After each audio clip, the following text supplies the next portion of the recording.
Welcome back to Unfiltered. This is week 14 on Zepbound. And today I want to talk about the elephant in the room, muscle loss. If you've seen GLP-1 headlines lately, you've seen that a lot of people are quitting within the first year because of significant muscle loss through this process. Seniors are abandoning them because of muscle loss concerns. And studies are showing that 15 to 40% of weight loss on a GLP-1 can come from lean muscle mass. And of course, that's not what we want to have happen. So a lot of people are panicking. And I got my most recent InBody scan.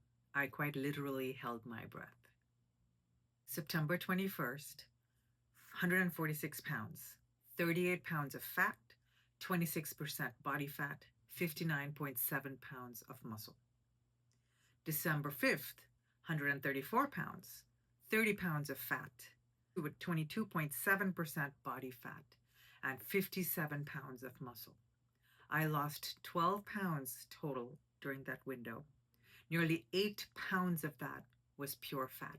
Only 2.6 pounds was muscle loss. That's not the 40% lean mass loss that you're hearing or reading about in articles. That's not the scary statistic that have people quitting their medication. So what am I doing differently? Here's the truth. I prepared.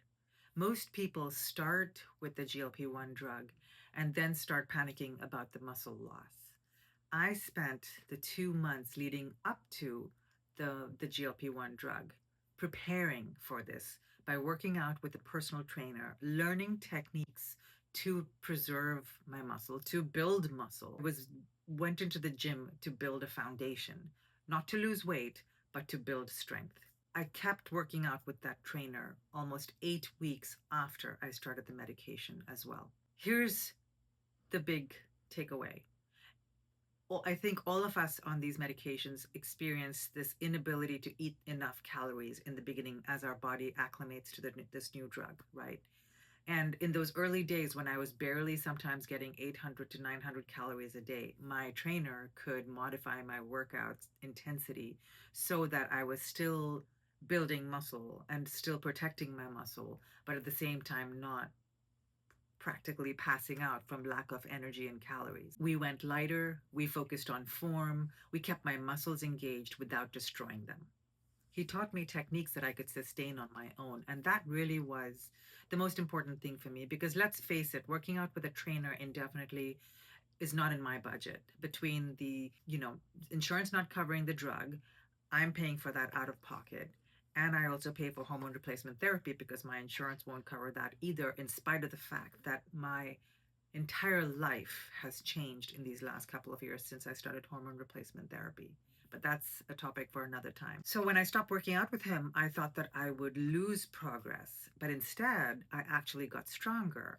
Mentally too, because he gave me techniques that I could use for myself. And it's that old adage, teach a woman to fish versus feed a woman a fish. So yes, he was not just giving me the instruction while I was there, but he was teaching me techniques and talking me through different strategies on how to continue to work out even after our time was up.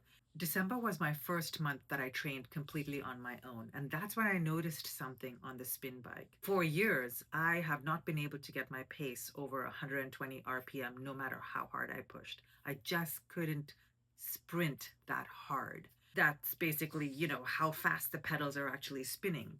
But suddenly in December, I was hitting 140 RPM consistently, full out sprint speed. And that was such a magical moment for me the first time I hit 140 RPM. My power output increased while I was losing weight.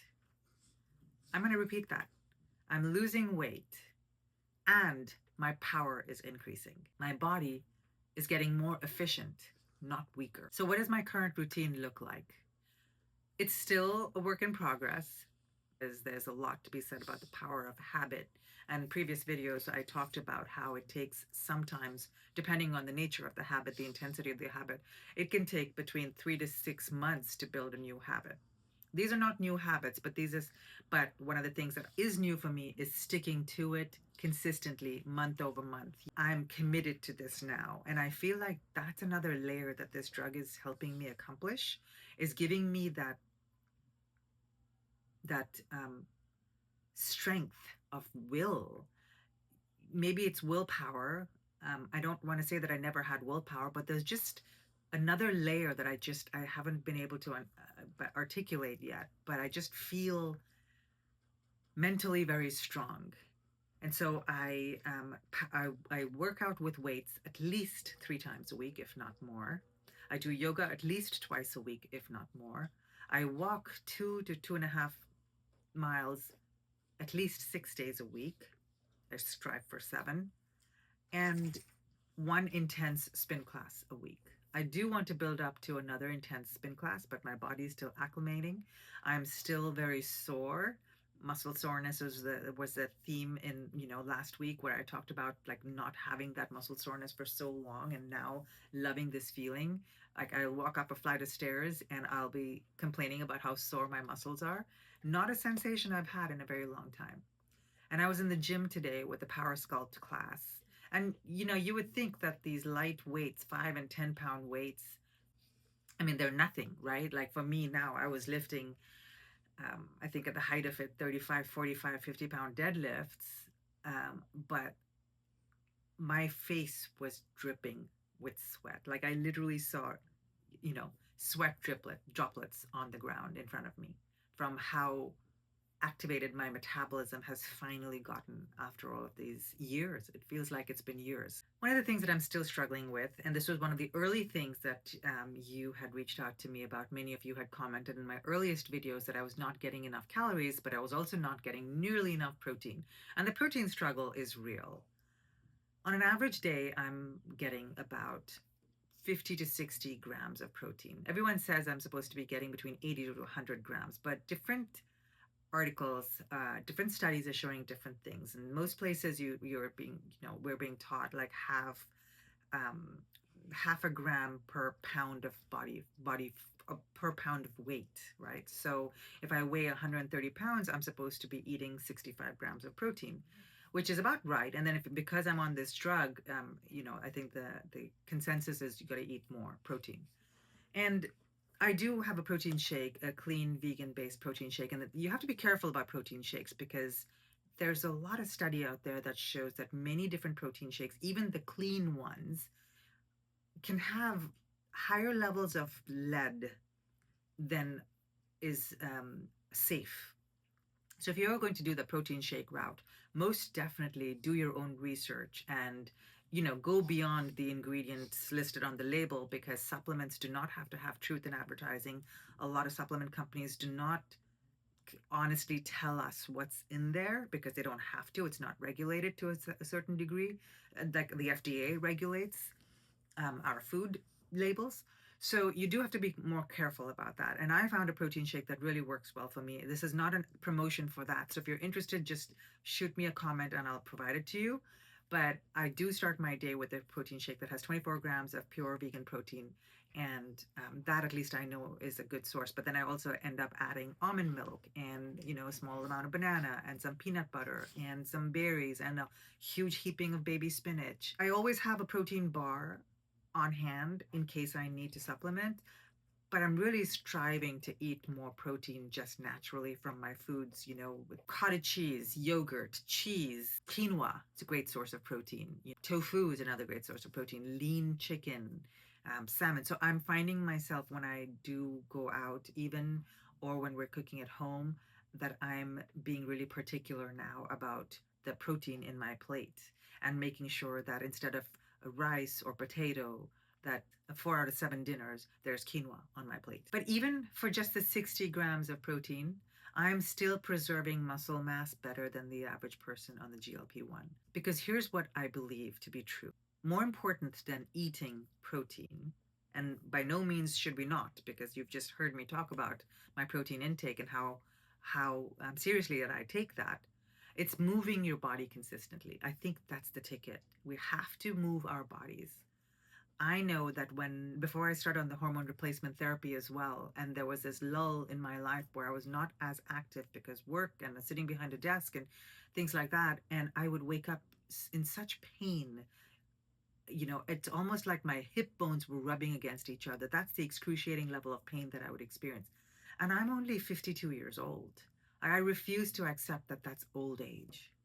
And just adding in the hormone replacement therapy and adding in this GLP-1 to reduce some of the weight off of my joints and moving my body and strengthening my body has made a huge difference. Let me show you something else. Cloth tape measurements, because the data doesn't lie. So when I talk about W1, 2, and 3, 1 is 2 inches above the belly button, W2 is at the belly button, and W3 is 2 inches below the belly button. So there's three waist measurements that I do. My chest was 37 inches. Waist 1, 2, 3 was 33, 34, and 35 inches, and my hips were 38 inches. Week 13, chest 36 inches. Waist 1, 31 inches. Waist 2, 32 inches. Waist 3, 33 inches. And hips 36 inches. That's not muscle mass. That's not water weight. That's fat leaving my body while my muscle stays. And I'm stronger. Tangibly, measurably, mentally stronger. So if you're on a GLP-1 or thinking about starting one, here are the things that I want you to take away from my experience.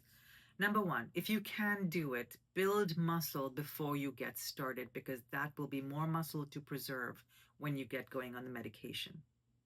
Give yourself something to protect. Number two, get help in those early weeks when your calorie intake is going to be at its lowest when your body adapts to this new drug. Whether that's a trainer, a program, or someone who can help you modify your intensity, those first 2 months really do make a difference, because that's when your body is adapting to something completely new. Your mind is adapting to something completely new. Setting yourself up for success in the beginning matters. Number three, learn techniques that you can sustain your energy and your strength without needing expensive gym memberships or gym equipment and things like that. So just sort of find a strategy that works for you. Not everyone loves the gym. Find something that you can do for yourself that makes you happy. Because if it doesn't make you happy, you won't keep up with it.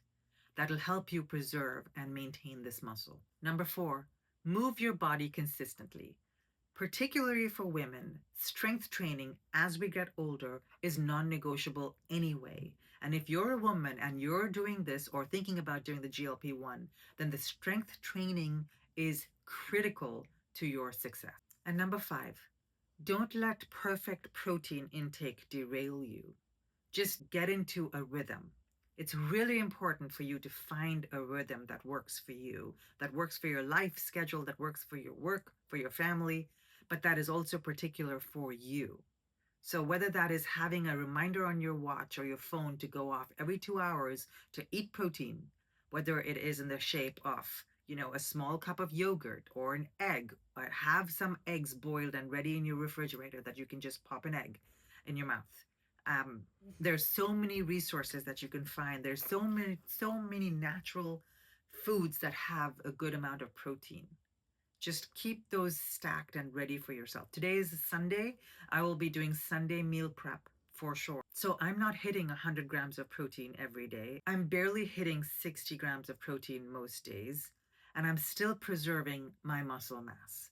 So just start. In 12 days, I'm heading to Mexico. And for the first time in my life, I'm seriously considering wearing a bikini. Not because the scale has a certain number on it, but because I'm seeing body definition. I'm feeling mentally stronger. I'm falling in love with the look of my body in the mirror. I feel like this is another mental hurdle that I have to overcome. And I have to tell you, I'm really still nervous about it. So for me, this is what successful GLP-1 usage looks like. Not just weight loss, but body recomposition, shedding fat, but preserving muscle. And you don't need thousands of dollars and perfect circumstances to make that happen. You just need a plan and the will and the consistency to succeed. That's the unfiltered truth this week. I'll see you next Sunday.